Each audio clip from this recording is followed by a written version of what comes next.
Hi hello ಎಲ್ರಿಗೂ ನಮಸ್ಕಾರ. Welcome back to my mini vlog. It's Tuesday mini vlog. ಇವತ್ತು ಬೆಳಗ್ಗೆ ಬೇಗನೆ ಎದ್ದು ಊರಿಗೆ ಹೊರಟ್ವಿ. ಬಂದ ತಕ್ಷಣ ನಿಮ್ಗೊಂದು ಬಸ್ ಸಿಕ್ತು. ಆಮೇಲೆ ಮನೆಗೆ ಬಂದ್ವಿ. ನಾನು ಲಾಸ್ಟ್ 3 days ಇಂದ ಯಾವುದೇ ರೀತಿಯ ಮಿನಿ ವ್ಲಾಗ್ಸ್ನ ಅಪ್ಲೋಡ್ ಮಾಡೋಕ್ಕಾಗಿರಲಿಲ್ಲ. ಯಾಕಂದ್ರೆ ನಾನು ಆಂಟಿ ಮನೇಲಿದ್ದೆ.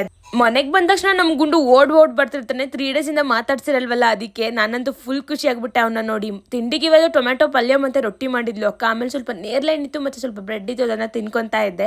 ಇವತ್ತು ಫುಲ್ ಏನು ಕೆಲಸನೇ ಮಾಡಿಲ್ಲ ನಾನು. ಸಂಜೆ ಇವತ್ತು ಮತ್ತೆ ಟಿವಿ ನೋಡ್ತಾ ಕೂತ್ಕೊಂಡಿದ್ದೆ.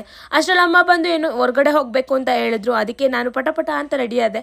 ಅಮ್ಮನ ಕೆಲಸ ಎಲ್ಲ ಮುಗ್ದಾದ್ಮೇಲೆ ಮನೆಗೆ ಸ್ವಲ್ಪ ತರಕಾರಿ ತರಬೇಕಿತ್ತು, ಅದಕ್ಕೆ ತರಕಾರಿ ತೊಗೊಂಡು ಬಂದ್ವಿ. ತರಕಾರಿ ತೊಗೊಂಡು ಬಂದಮೇಲೆ ಇವತ್ತು ಸ್ವಲ್ಪ ನನ್ನ ರೂಮ್ ಬುಕ್ಸ್ ಇರೋ ಕಡೆ ಎಲ್ಲ ಫುಲ್ ಗಲೀಜಾಗಿತ್ತು, ಅದನ್ನು ಕ್ಲೀನ್ ಮಾಡ್ಕೊತಾ ಇದ್ದೆ. ಊಟಕ್ಕೆ ಇವತ್ತು ಉಳಿಸಾರನ್ನ ಮಾಡಿದ್ರು, ಸಕ್ಕದಾಗಿತ್ತು. ಅದನ್ನ ತಿಂದು 1 ರೌಂಡ್ ವಾಕ್ ಹೋಗಿದ್ದೆ. ಜೀವನ ಅನ್ನುವುದು ಸೋಲು ಗೆಲುವಿನ ಆಟ. ಗೆದ್ದವನಿಗೆ ಸೋಲಬಾರದೆಂಬ ಹಠವಿದ್ದರೆ ಸೋತವನಿಗೆ ಗೆಲ್ಲಲೇಬೇಕೆಂಬ ಛಲವಿರುತ್ತದೆ. ಇವತ್ತಿಗಿಷ್ಟೇ. Love you all. Bye. Jai Shriram.